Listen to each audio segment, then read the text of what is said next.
Hello, everyone. Welcome back to a live and totally planned night version of the Chichester Chats. It's me, Phil, and of course, Lilith, and of course, Mr.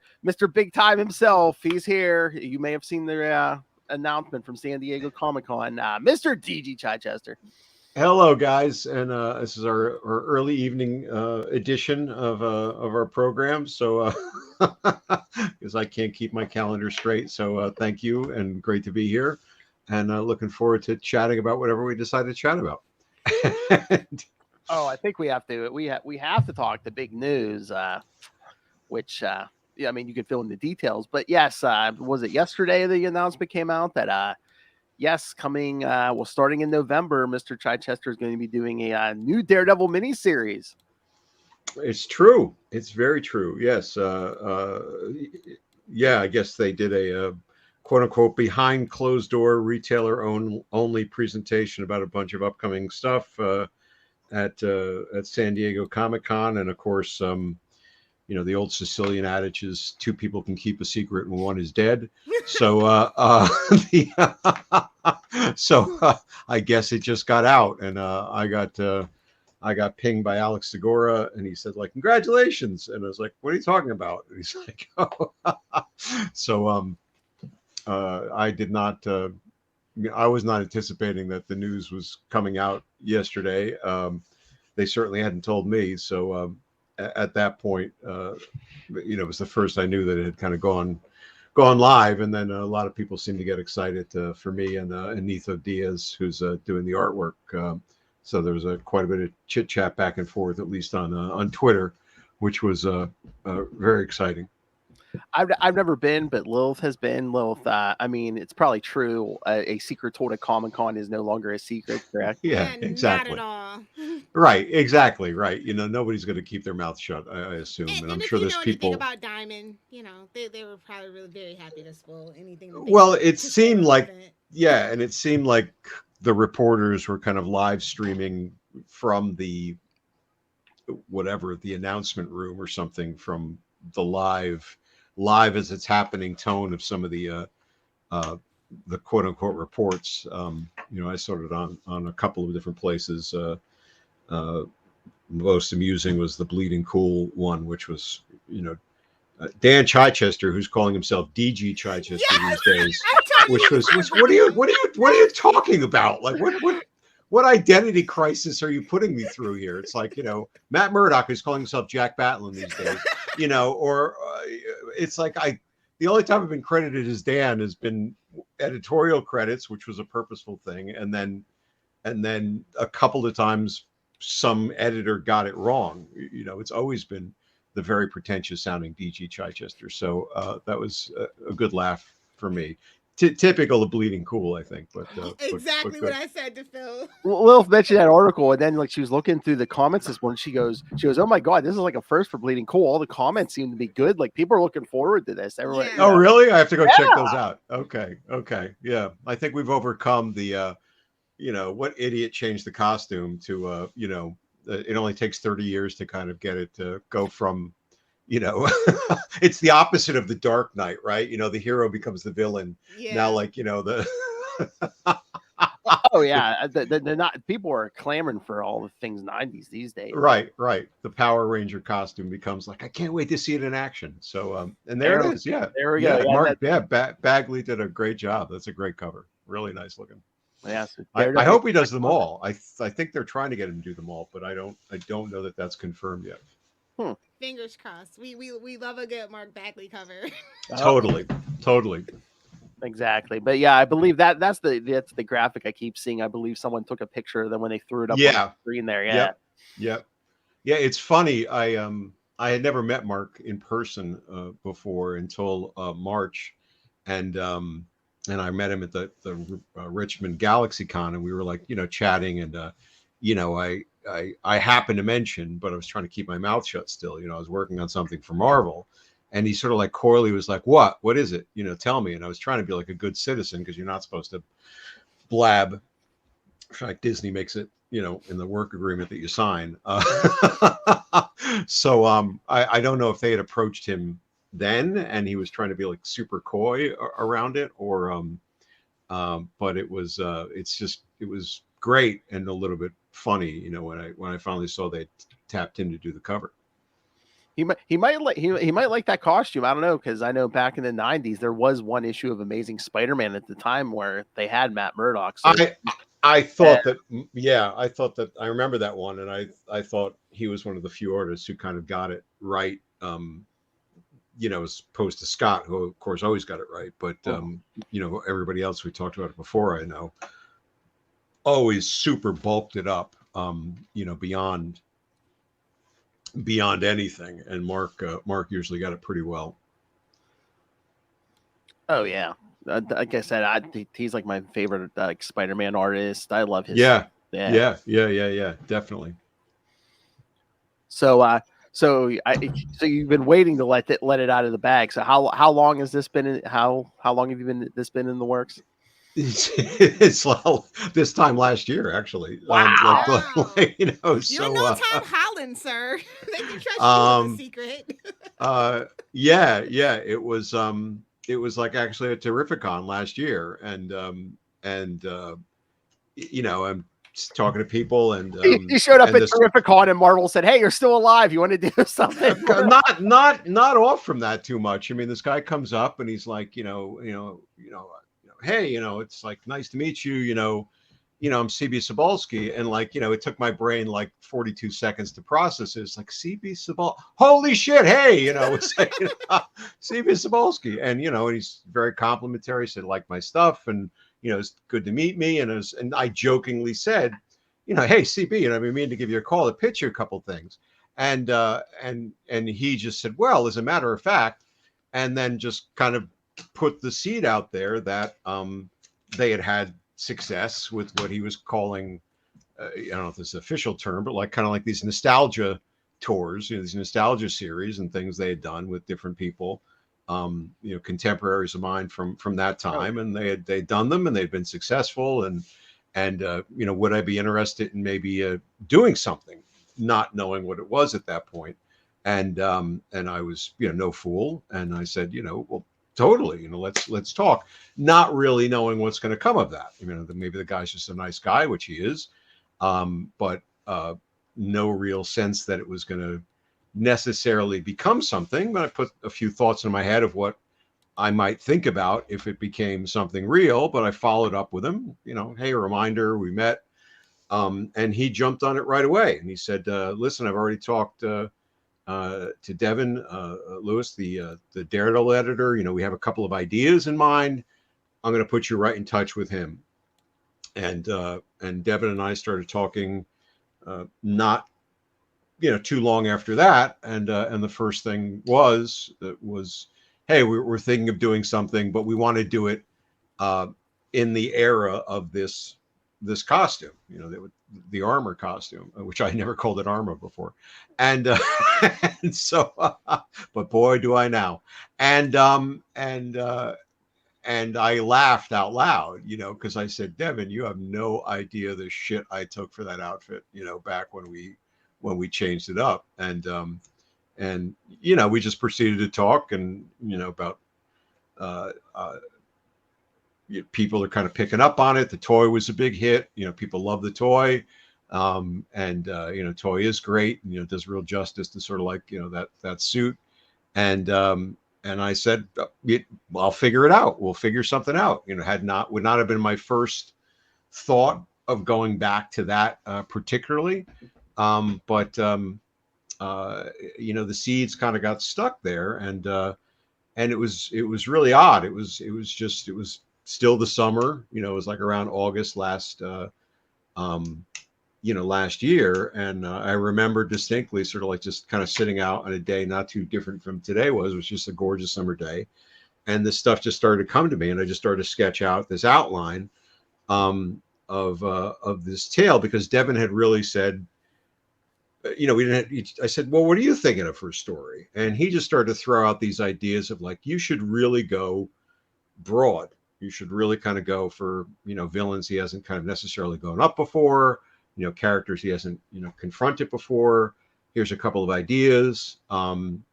just as thought starters. And I was like, oh, okay, I was used to sort of like these contained stories, and but on that day, I sketched out a lot of stuff and I sent it to him, and we got on the phone a few weeks later, and not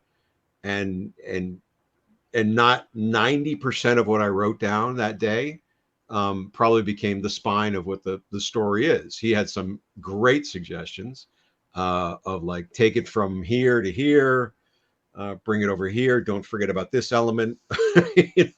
Here's a way to kick Matt around a little bit more that you could maybe do. Torture. Never forget to torture Matt Murdock. And they were really, really good, editorial thoughts, broad, and, smart, sharp, but broad enough also that I could do what I wanted with them. They weren't like, you need to do exactly this and go down exactly this aisle. But oddly enough, it was the time gaps, because a lot of stuff was going on in the Daredevil office and everything else they cover. The time gaps on this thing were extraordinary. Like, originally he sort of said to me, can you have maybe a first plot or an outline by October, right? And this was, after we talked a little bit about it. And I was like, well, I don't know, lots going on. I got this other stuff going on.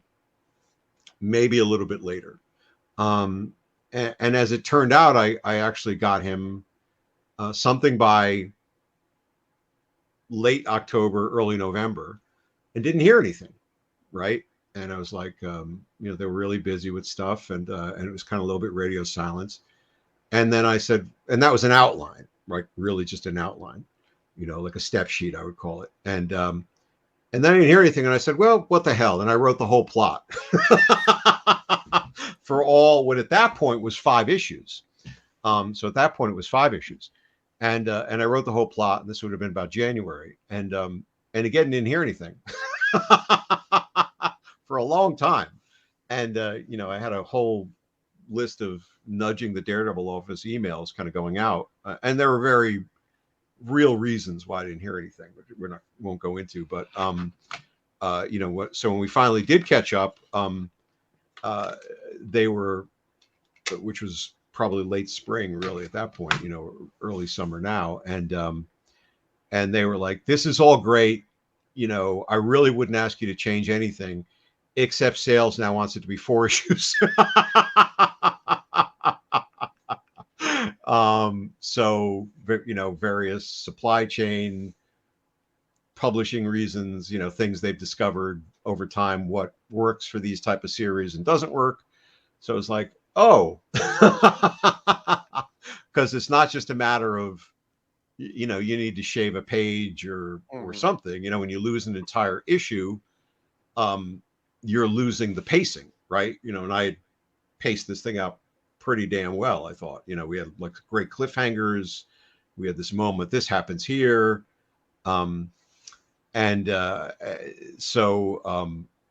it wasn't a matter of like kind of going in and saying, oh, I don't know what I could lose, but it's like making sure that the issues still landed on good moments. And Devin, to his credit, offered to kind of pick up the red pen and say, listen, I'll do the heavy lifting on some of this. I'll go through this, and, as opposed to just kind of leaving you with this to suffer through. He gave me some good broad, again, suggestions, and I kind of got what he was going for. You can condense this, more Daredevil sooner, was probably a big one. And the gist of what he gave me, actually, while he wasn't able to kind of go in and diagrammatically say, here's your breaks, here's your cuts, here's your things. The broad things he gave me, again, turned out to be really, to me, very impactful suggestions. And I was able to kind of go back in relatively quickly and find some new beats to get it down to that 4, which amazingly, made it fit right, and it didn't feel like it lost any of the really important stuff. It's really cool. We were excited to be like, oh, we can pick his brain about his process now. And yeah. For that I can actually remember Lilith and not like make stuff up. On his brain. Right. 30 years ago. I don't know what I was doing. Like, So not to let the cat out of the bag. So 4 issues starts in November. So November, December, January, February. I think we know what we're talking about, kids, on this I show. think we do. Yes. Mhm. Yes. Yeah. Mm-hmm. Yeah. Oh yeah. Lilith's all excited. She's like, we can ask him about stuff he actually remembers. Yes. Exactly. Hopefully he remembers it. No, and I think it's going to be great Substack if you choose to share with your Substack stuff too as well. I'm pretty sure they're going to be elated and excited. Yeah. I think there's a lot of, and there's stuff. Exactly. Like, yeah, now I can share current stuff and not like, let me link to, whatever. But no, it's, yeah,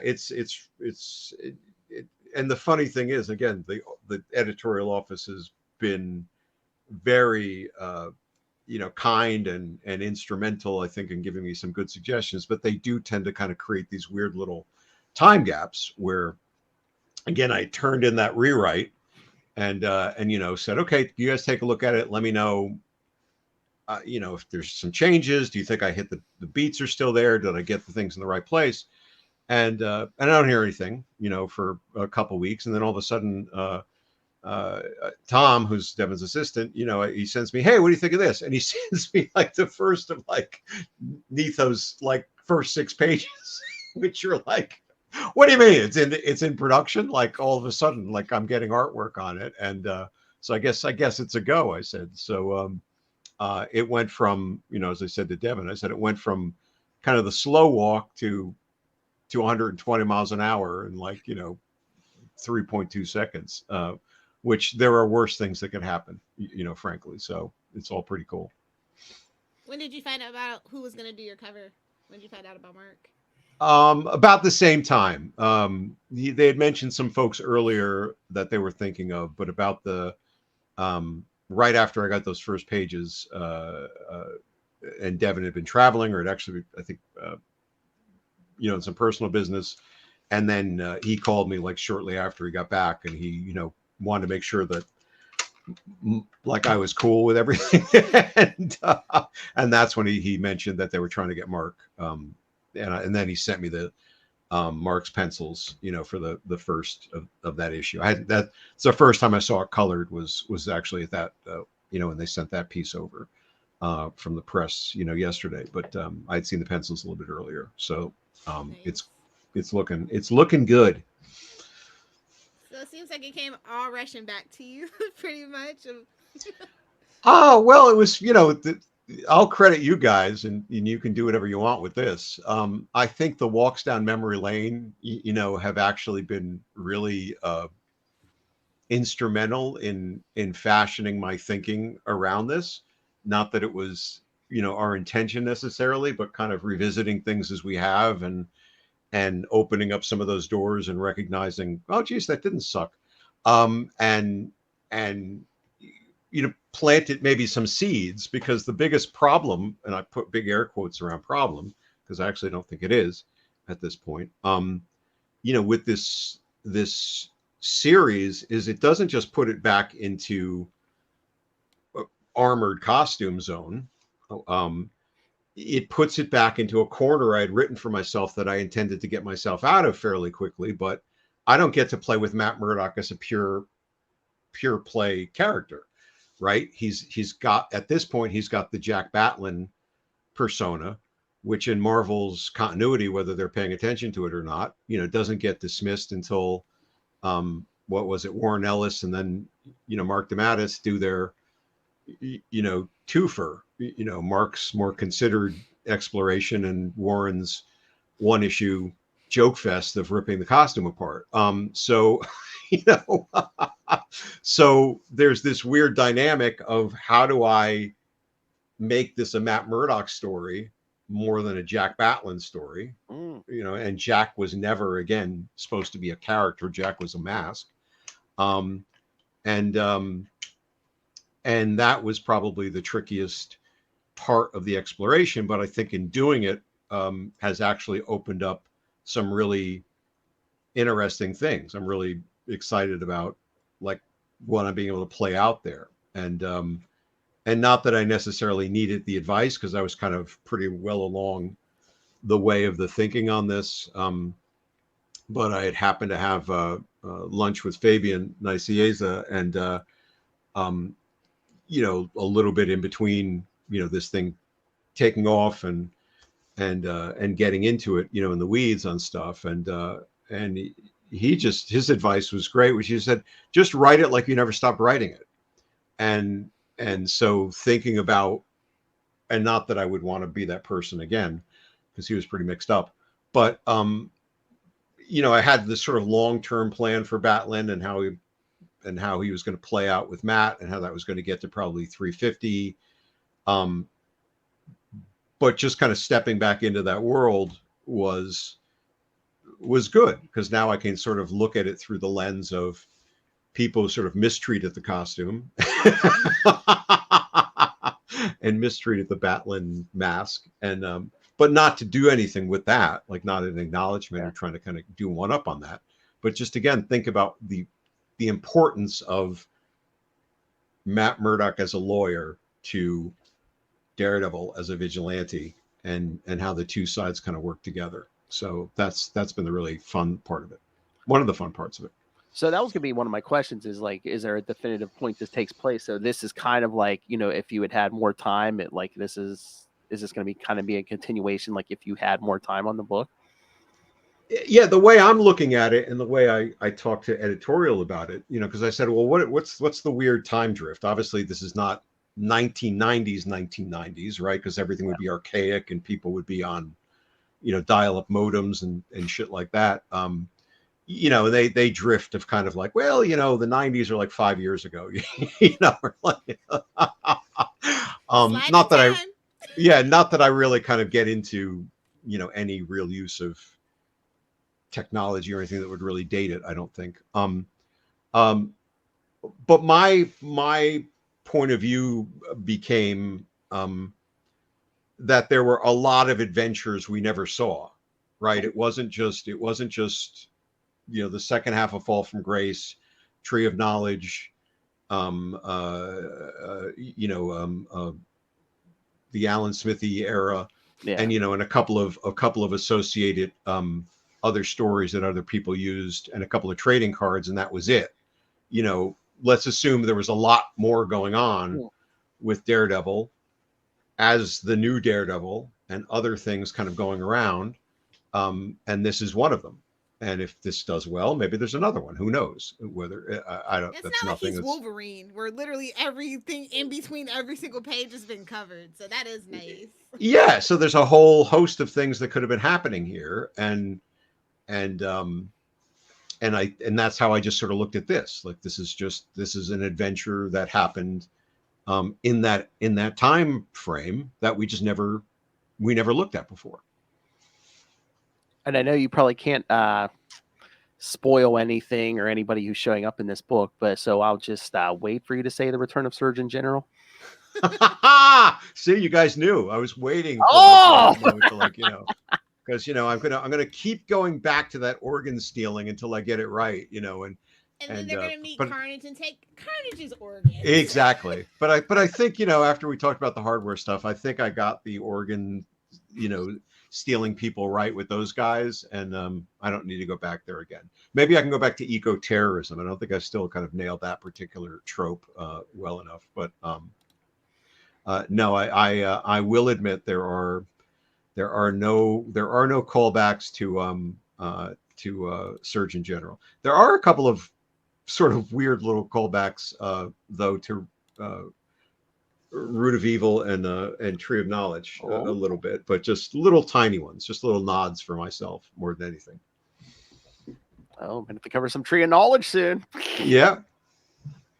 Maybe like a month before or something. Yeah. Mm-hmm. But I do like that. I do like the most important headline. This project wouldn't exist without this podcast, right, Lil?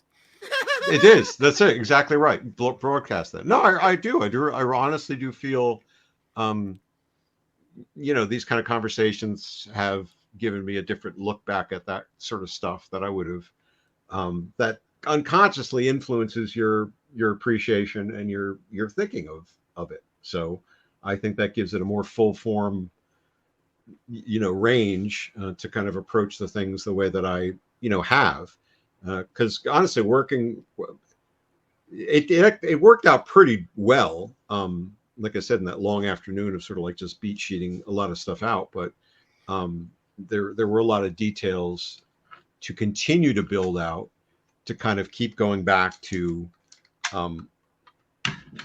the story's not about the armor as like a thing. It's not like, oh, why do I have this armor and all this other stuff? There's no like moments like that.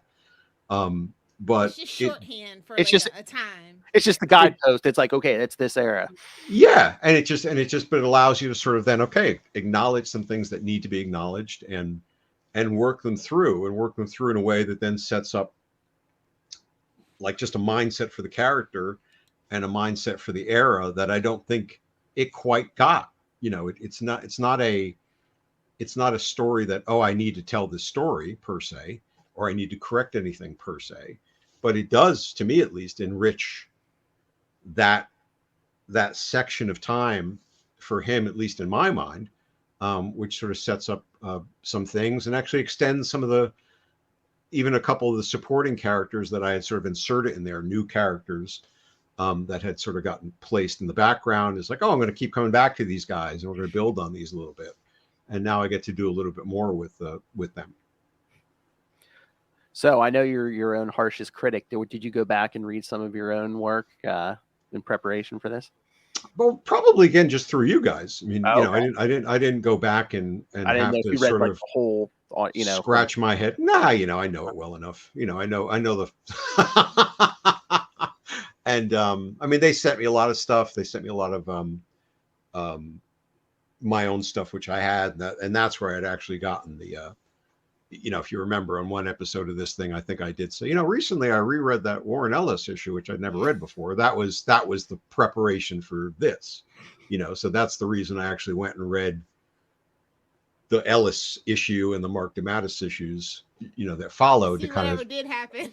Oh, exactly. no. Oh, no. Yeah. Because I was trying to get a sense of like, well, is there anything there I need to.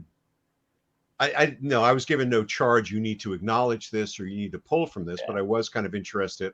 All right, what happened? Like, how does it? How long did it continue, if at all?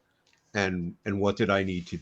Not that I needed to do anything, but was there any fodder there? And if anything, because as I said, I laughed so hard at the Ellis issue, because it's just so ridiculous, and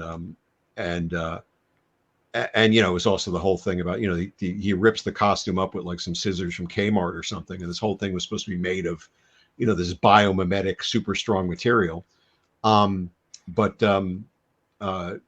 it was just a matter of like I'm in the zone, or back in the zone of things. And okay, what does Daredevil need to do? What's some stuff they need to do? I think the one thing that was funny to me, and I'd sent this to editorial, as I was sort of pitching this first idea when I sent it over to them, as I sent it, as the first beat sheet, the kind of outline. And I said, well, the first thing you're going to notice is this is pretty off the leash in some places. But I said, one of the things I think that if you read Fall from Grace and Tree of Knowledge, more so than, the Wages of Sin, story, is they're pretty bugfuck stories, if you excuse the term. Like, they're really kind of out there. Like, he just gets involved in these things that are bigger. Maybe that was a very 90s thing, or a very, very armored costume thing. So there are definitely some aspects of this story that fit that quality, while still keeping what Matt is and what Daredevil wants to do and why he's doing it fairly grounded. But I think that's kind of a defining quality of these types of stories, which was just fun and encouraging to return to, again, with the encouragement of the editorial office. And I don't know how much you can go into detail with this without spoiling anything, but is there anything, how do I say this, that you did differently writing this time than you would have if you had written this 30 years ago? It's better. I've got 30 years of being, a better writer under the belt. And I consciously, I shifted tenses a lot on Daredevil as I got either full of myself or maybe insecure about myself in different places. You know, because when I first started it, it had a very first person narrative.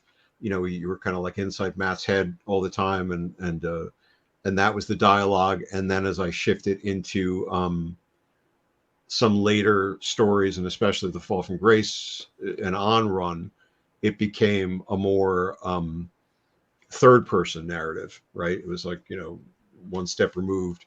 The narrator's voice became me or some other thing. And this, I just went back into his head. You know, I felt it was much more grounded, and it was much more impactful to have him be the narrator, you know, throughout. And so you're getting things from his perspective and his observations. And I've found that overall to be that I might not have done that, right? I might have continued on with that one step removed sort of thing that was going on.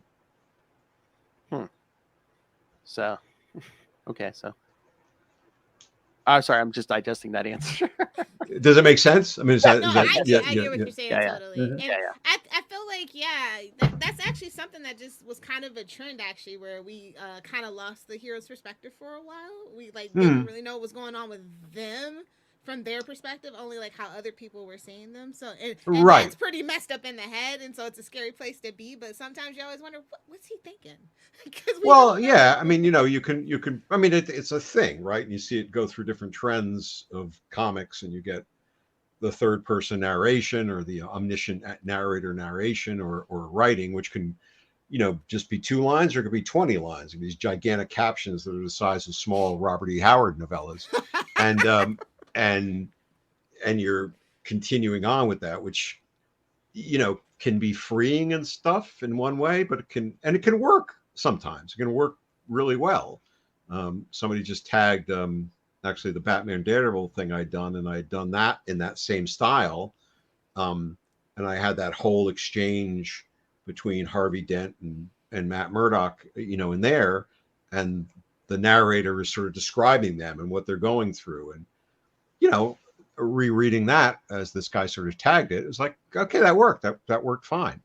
And maybe that would have worked for the story too, but it wasn't the mindset I was in. And maybe just because I'm investing myself in trying to make sure that I'm telling a Matt Murdock Daredevil story, it's more intentional and purposeful and pure to kind of let him tell the story, or my version of him tell the story.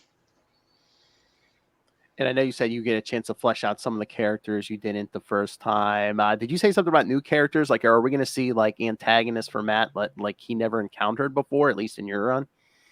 Yeah, I mean, people I never used before. There's nobody new. You know, spoiler alert. There's nobody new. Like, oh, I'm not going to introduce a new villain that's really great and then kill him in the same storyline like I normally do. So sorry. I've overcome that sin. But there are, to my knowledge, you know, some villains here that I don't think Daredevil, at least certainly in my run, you know, never confronted. There might be issues in between. He's run into some people, but you know, a couple of folks to give him some knocks around and for him to ultimately knock around a little bit. And again, it was I will credit the editorial guys with planting those seeds. You know, just sort of saying, go off the leash, go off the hook. You know, go try out. Come back to us with, you know, weird stuff. So I did. Must feel I good. just want this to do well so we can get an electric book by you. Like, that's what we've really been manifesting. Just behind well, that would be cool too. Although Electra's cooking nowadays, right? She's now the woman without fear, right? She doesn't have her own book, so that's the one thing we've been clamoring for, her own book. And two, give it to Chichester. Come on. I'll go back and do the '90s Electra. I don't know that she was done justice after in quite that way, but you know. That's all we need, an ongoing series by Chichester. What I would have done. No, we don't want that. We want these little kind of like you know, moments in time. These are. Well, that's what I'm saying. The book is what I would have done. You do a Daredevil arc, you do an Electra arc, and throw Terror in there. Come on.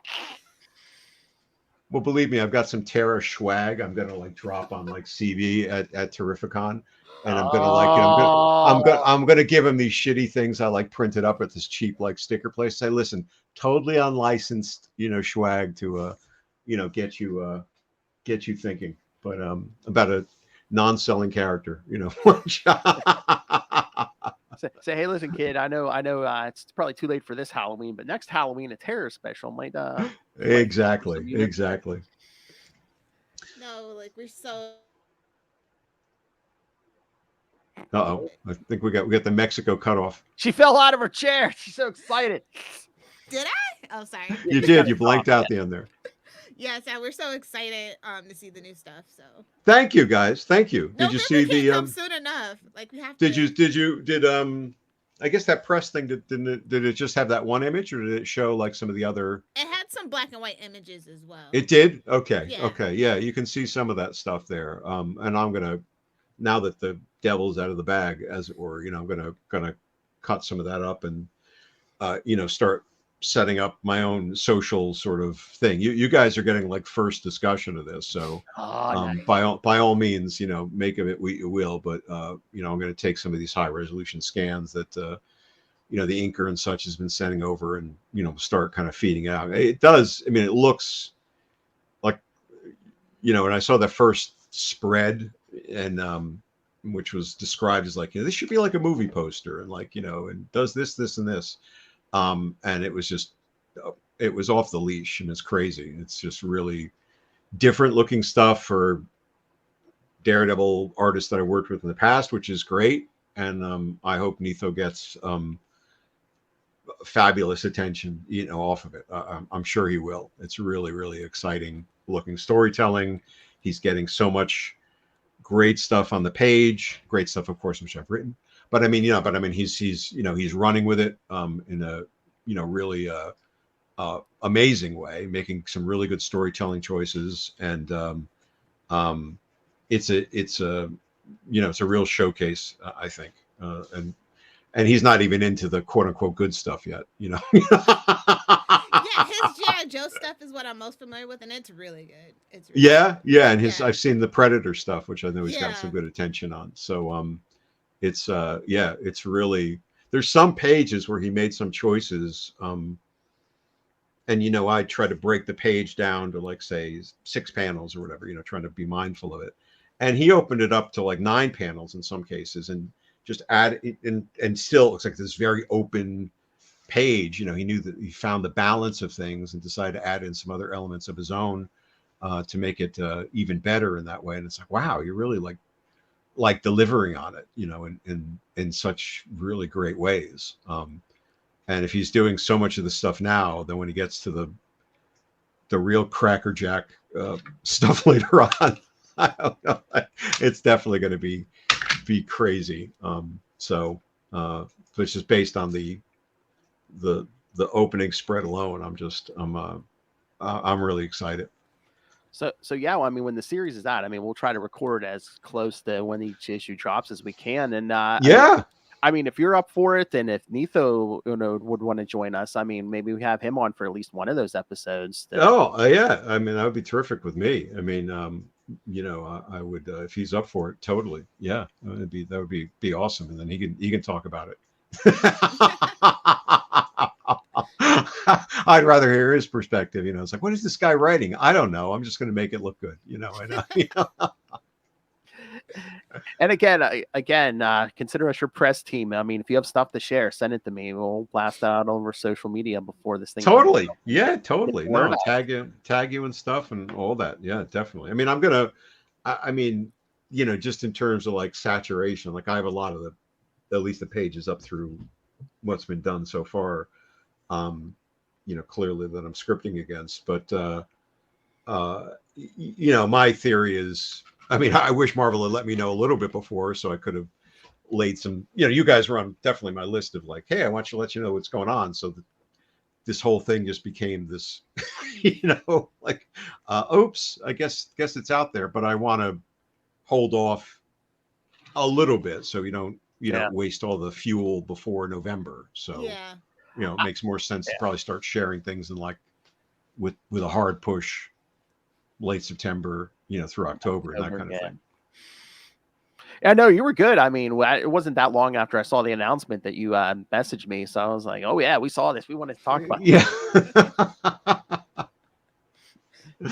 And I would love to be the gatekeepers of this stuff. But kids, if you want to ask the man himself about this, what he can tell you, Terrificon next weekend. Totally. Yeah. Weekend, I'm actually, I think, going to, just on, just print out some of the ink pages and just bring them with me and have them in like a little, like binder for people to look at or something like that, just because why not get people excited about it if they ask about it and all that kind of thing. Have something there beyond me.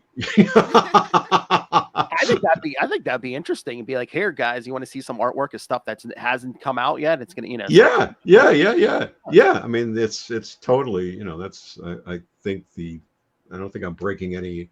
If CB comes by and says put that away, then I'll do that. But I don't think there's anything lost by getting some more excitement kind of going on around it now, since Marvel got the word out.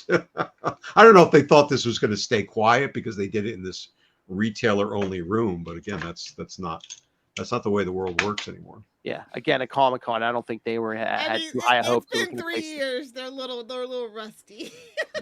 Maybe. What, these like phone devices, they can transmit pictures and stories.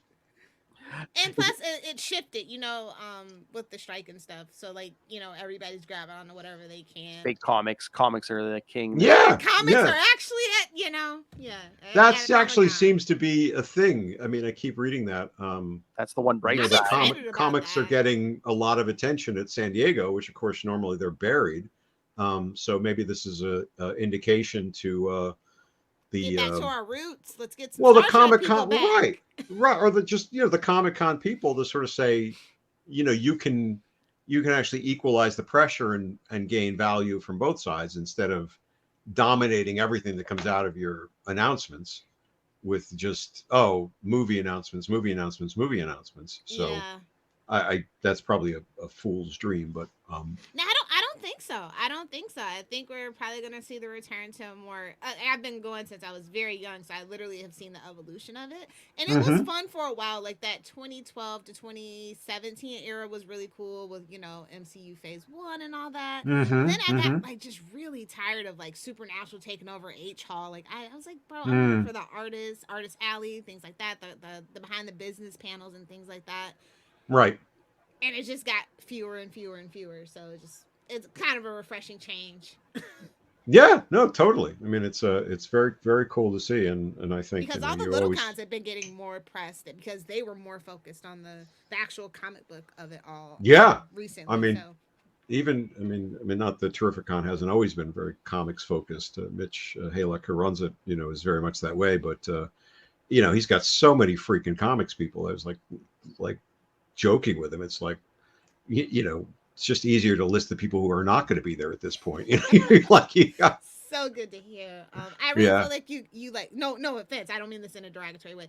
Like the old school guys could really meet like some of the new school guys, and like I just feel like the comic book club has gotten so much bigger, but like lost a little bit. Like a lot of mentorship and stuff like that, and that's why it's like some of the things are happening in the industry. So I feel like if like there's more big gatherings for you guys to have opportunities to meet and share stories.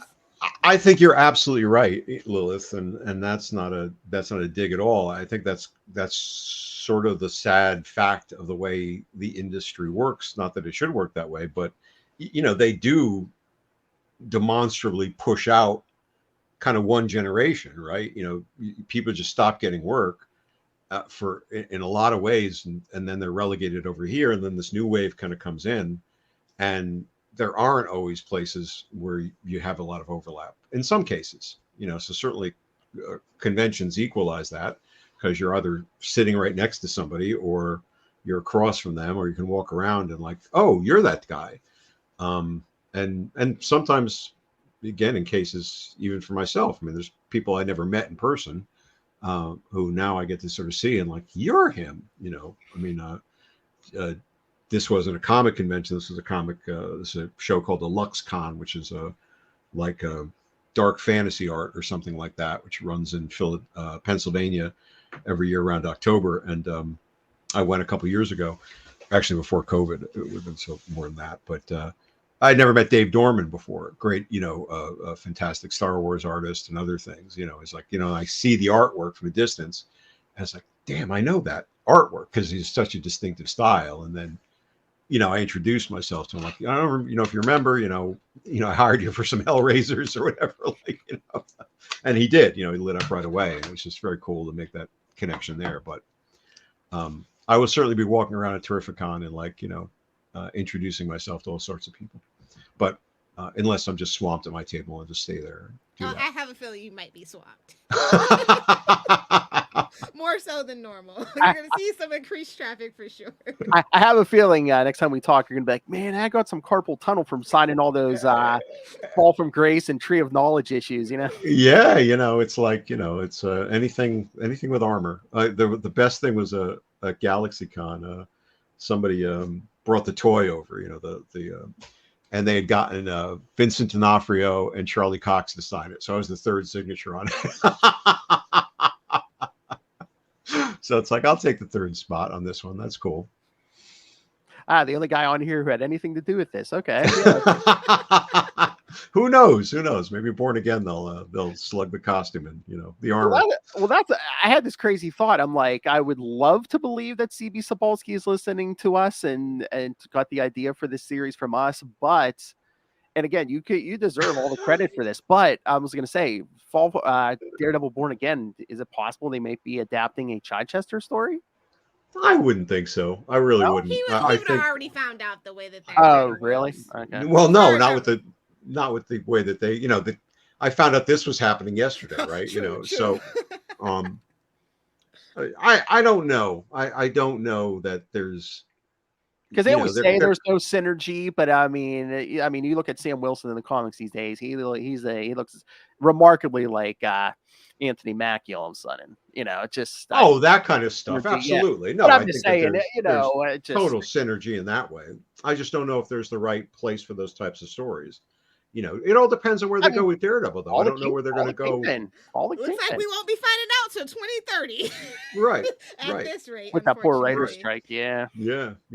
I mean, listen, that would be a great way to sort of cap that off. My theory for Born Again, would be, and that's the reason they introduced Murdoch the way they introduced him in She-Hulk, is he's the happy-go-lucky Matt Murdock, right? He's the Matt Murdock from before Miller, right? He's got money, a little bit of money. He's got a little bit of success.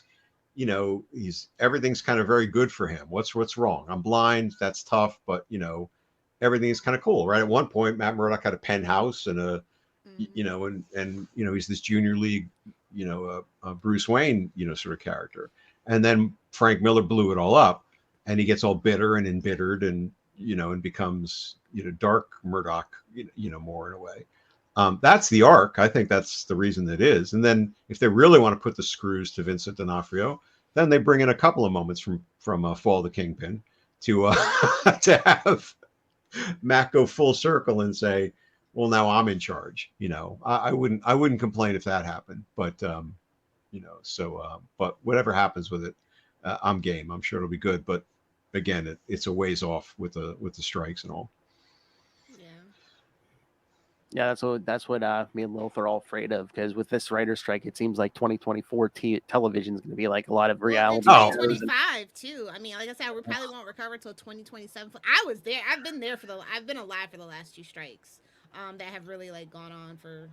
Yeah, and these are awful strikes, and they're callous on the part of these people, the money people in charge, and the actors and the writers have every right to do what they're doing and should be doing what they're doing. And I'm glad they're taking the stand, and the stuff they're being put back on, is being put back on them it's outrageous, right? I mean, I'm glad that they're making a stand and that they're getting it out there, but you keep seeing these obviously PR based salvos, from the money people, like, well, what do these actors need money for? What do these writers need money for? We always come from like CEOs and stuff and executives. Yeah. Right. $250 million a year, this kind of stuff. And it goes to just the power of unions in general. Like, if Hollywood's union can't get anything done, what hope did just, regular, blue collar worker unions have too? Well, right. But that trickles down. So, yeah, I mean, I'm a big believer in unions, and everyone forgets, that's the reason you've got certain job rights and other things. But they have to make these things happen, and that's why technology is great, but technology can be scary. So. Right, and I can live without,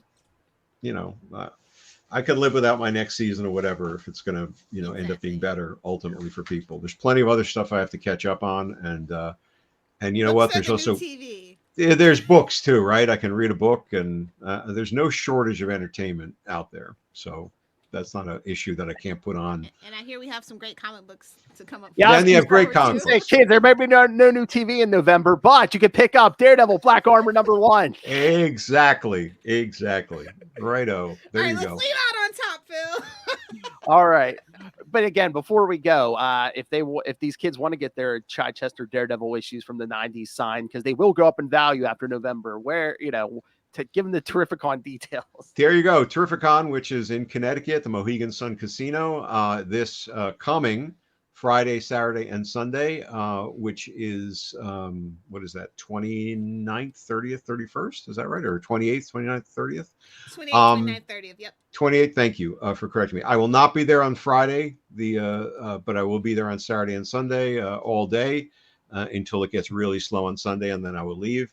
And but drop by, say hi, bring whatever you want, and we'll figure out a way to sign it up and talk about whatever. And thank you for bringing that up and keeping up to date on the stuff. You can always check me out on my newsletter at storymaze.substack.com, which amazingly I'm on schedule for and have not dropped an issue in a while, which is good too.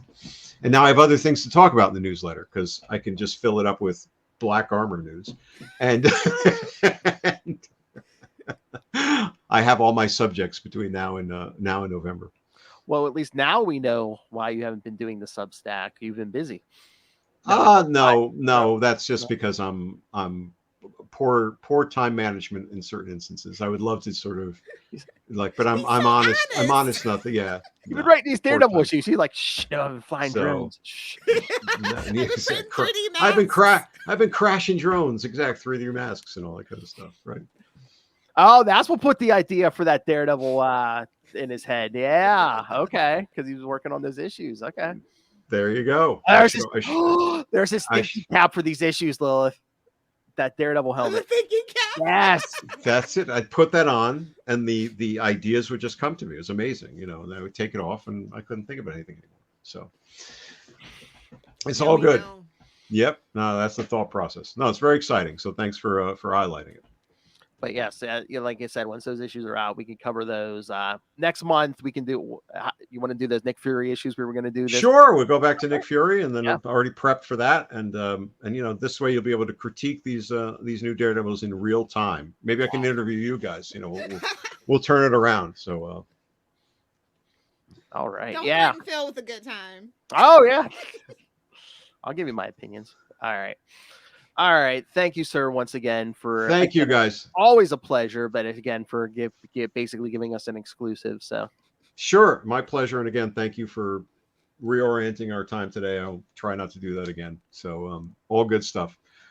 Enjoy the rest of your weekends. I'm off to Barbenheimer tomorrow, so that's nice. I've done my round. I've done my. Did you? Did you? Did it back to back? Yep, back to back. Are you doing it on IMAX? There is it says IMAX. I don't know if it's a real IMAX, but it says IMAX. I don't know if it's the actual, sometimes the movie theaters call it IMAX, but it looks pretty big. So that's the only way to see Oppenheimer. I just have to say that. All right. And definitely there is IMAX on the ticket label. So looking forward to it, but we'll be there at the theater all day. So yes, you will. All right. Thank you, sir. Thank you, guys. Be well. You too. Too. Take care. Talk soon. Bye-bye.